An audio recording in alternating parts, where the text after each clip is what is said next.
Hey everyone, welcome back to Coffee and Talk in English. I'm Mia. And I'm Liam. We're really happy you're here with us today. If you're new here, please subscribe and like this video. We're here to help you practice English in an easy and fun way. Today we're talking about sports, soccer, basketball, swimming, running, tennis, and more. Plus, what it's like to play, watch, and cheer for a team. All right, ready? Let's go. Grab a coffee and let's chat. Okay, warm up. If I ask you, are you a sports person? What do you say? I'd say yes, but it depends because sports can mean so many things.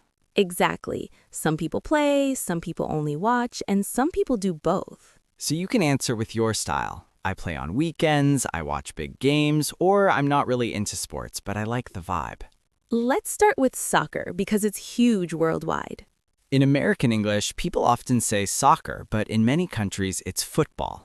If you're talking to an international friend, you can say, I mean soccer, football. Easy fix. And basic soccer words, goal, penalty, referee, and extra time. If you're watching, you can say, that was a great goal, or what a save. Save is when the goalkeeper stops the ball. Now, basketball. Fast game, lots of scoring. People say three-pointer, free throw, foul, and overtime. If you don't know details, you can still react. That shot was crazy. Nice pass. He's on fire. On fire is a fun phrase for someone playing incredibly well. Here's a question that works for any sport. Do you play or do you watch? And if someone asks you, who do you root for, that's just which team do you support. You can say, I root for Brazil, I'm a Lakers fan, or I don't have a team. I just like a good match. Match is common for soccer and tennis. Game is common for basketball and many others. Perfect. Now, let's keep moving and talk about swimming, running, and gym-style sports, because not every sport is team-based. Swimming is interesting because people talk about it like a skill and like fitness. Right. You can say, I swim for exercise, or I'm learning to swim better. And the pool vocabulary is simple. Laps, breathing, stroke. A lap is one trip down and back, depending on the pool, and a stroke is the style, freestyle, backstroke, brushstroke, butterfly. If you're not sure, you can keep it simple. I usually do freestyle. Now, running. Running is everywhere. People talk about distance, pace, and training plans. Pace is how fast you run, usually minutes per mile or kilometer. And if someone asks you how far did you run, you can say I did 5 kilometers or just a short run. If you're building the habit, say, I'm easing into it. Easing into it is starting slowly, not going too hard on day one. And let's include cycling too. Some people are serious cyclists. You'll hear bike ride, cycling, hill, gear, and cadence. Cadence is how fast your legs spin, but you don't need that word unless you want it. Exactly. Most people just say, I went for a ride. Okay, now team sports versus solo sports. What's the vibe difference? Team sports feels social. You talk about teamwork, positions, and practice. Solo sports feel personal. You talk about discipline, goals, and consistency. Consistency is showing up again and again, even when motivation is low. Here's a fun question. Do you prefer playing sports or watching sports?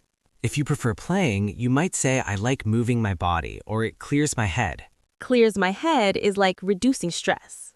If you prefer watching, say I love the excitement or I like the strategy. Strategy is how teams plan and adapt. And some people are seasonal. They watch certain sports at certain times of year. You can say, I watched during the playoffs or I watched the finals. Playoffs are the elimination games leading to the championship. Soccer talk is great for small talk. Now, let's talk about tennis and combat sports because the language and culture feel totally different. Yes, and we'll keep it simple and practical, like real friends chatting. Tennis is easy to watch even if you're not an expert. Because the goal is clear. Win points, win games, win sets. People say serve, rally, and match point. Serve is how you start a point, and a rally is the back and forth hitting. If you're watching, you can say, that rally was amazing, or her serve is so strong. And if you play tennis casually, you can say, I'm still working on my serve. Now let's jump to combat sports, boxing and MMA. big difference in vibe. People talk about rounds, knockouts, and defense. A knockout is when someone can't continue, often called a KO. And in MMA, you'll also hear grappling, submission, and takedown. If that feels too technical, you can just say he's really good on the ground. Ground game is a common phrase for fighting on the mat. What do you say if you don't like fighting sports? You can say, it's not for me, or I prefer team sports. Not for me is polite, and you can add, I get why people enjoy it. That keeps the tone respectful. Let's talk about cheering for teams because that's a big part of sports culture. Yes, people ask, are you a fan or who's your team? Fan is short for fanatic, but in normal speech, it just means supporter. If you support a team strongly, you can say, I'm a die-hard fan. Die-hard fan is someone loyal, even in bad seasons. But you can also be casual. I follow them a little, or I watch when it's a big match. Big match, big game, rivalry, those are words you'll hear. Rivalry is when teams have history and emotions. Here's a useful phrase. I'm rooting for the underdog. The underdog is the side expected to lose. People love that story.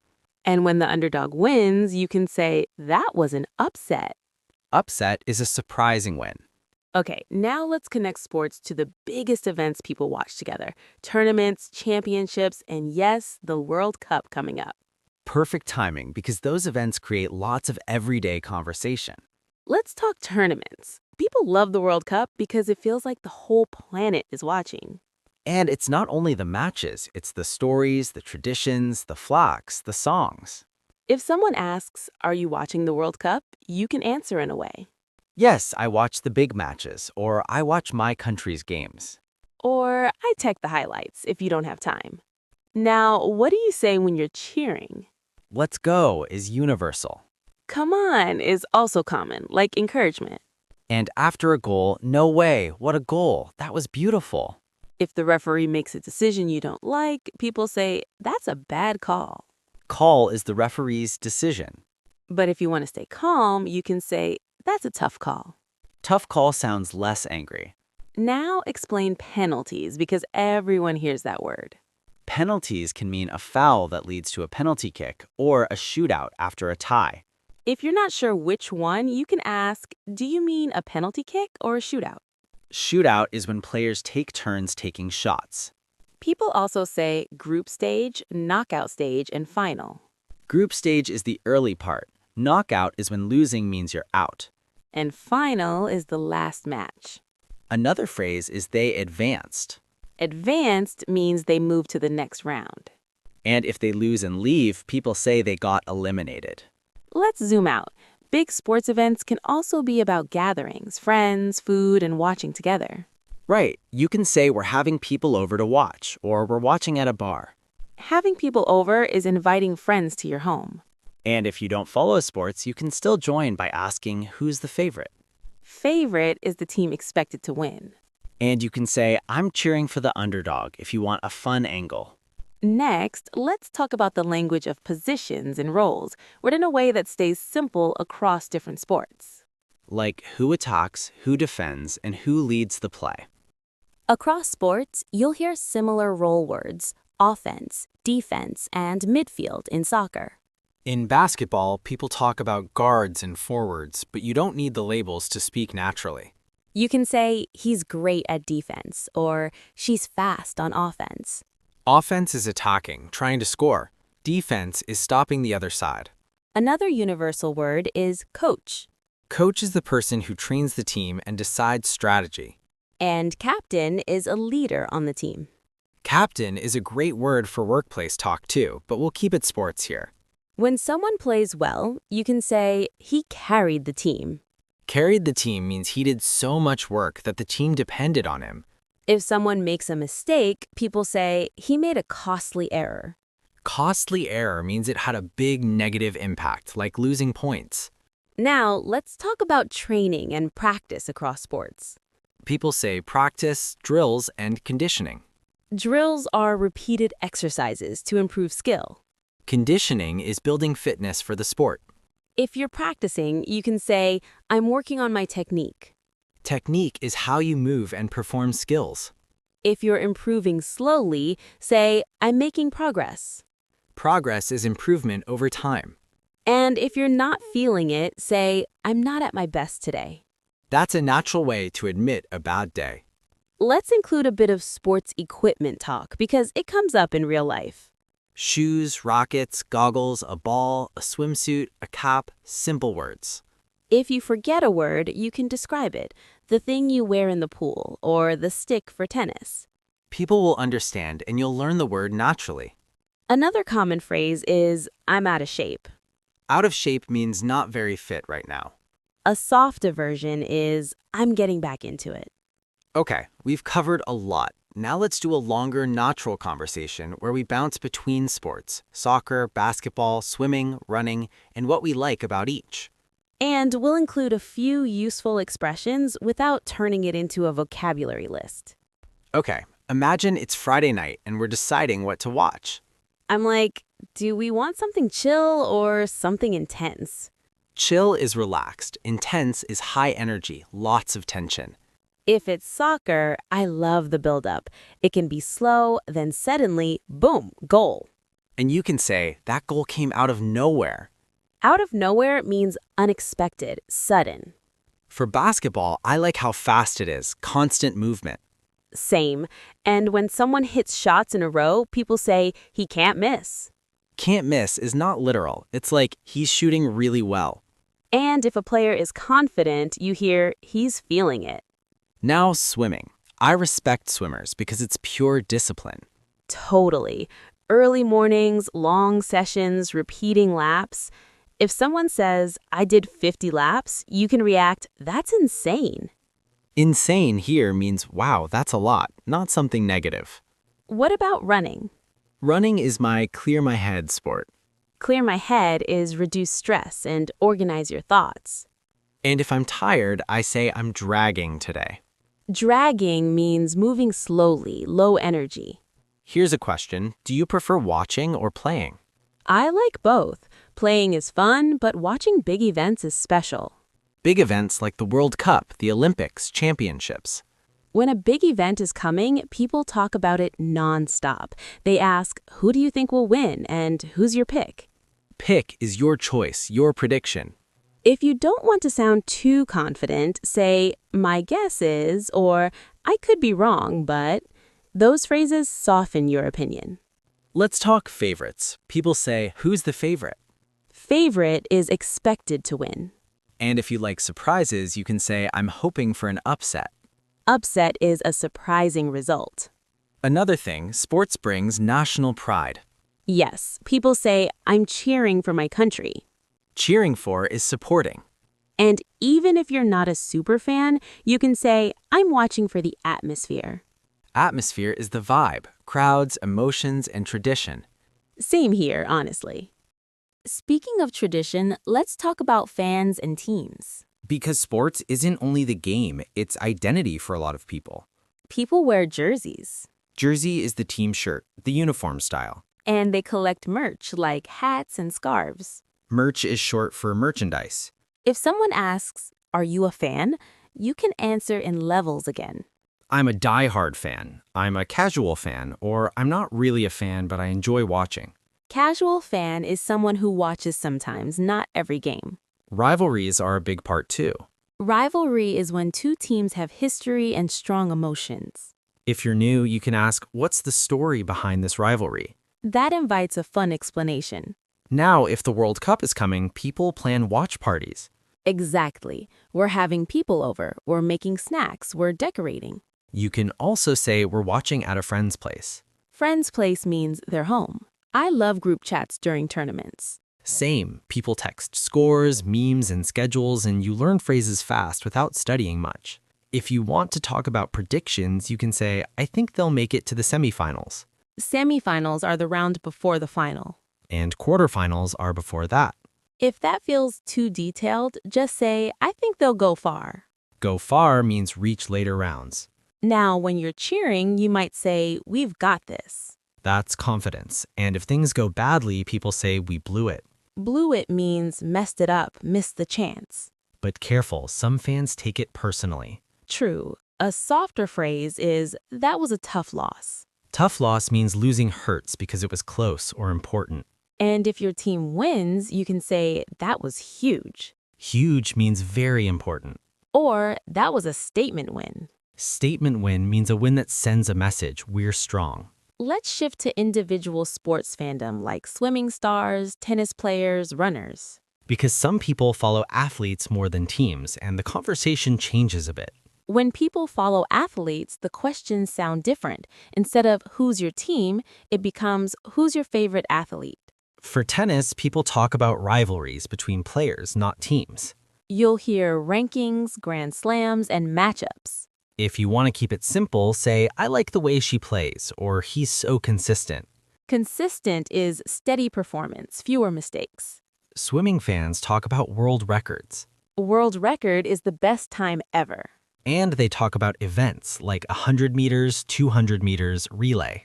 Relay is when a team of swimmers take turns. For running, people talk about races, 5K, 10K, half marathon, marathon.